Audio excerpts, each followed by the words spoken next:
Struggling to choose a phone screen? On a tight budget? Confused about screen types and battery life?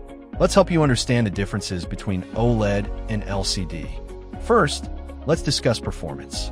LCD screens typically require a backlight, which means blacks aren't as deep in colors or generally more muted.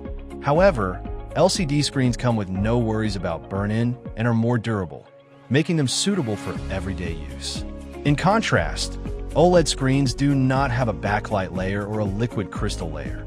Each pixel can emit its own light, resulting in particularly deep blacks, more vibrant colors, and significantly higher contrast.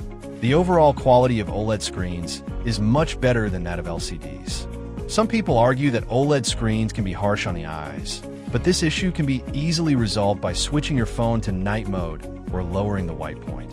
OLED is ideal for those who enjoy watching videos and gaming. If you prioritize color and contrast, choose OLED. If you focus on price and durability, LCD is a good option. Follow me. I'll help you choose a phone screen without getting ripped off. If there's anything else you'd like to know, leave a comment below. See you next time.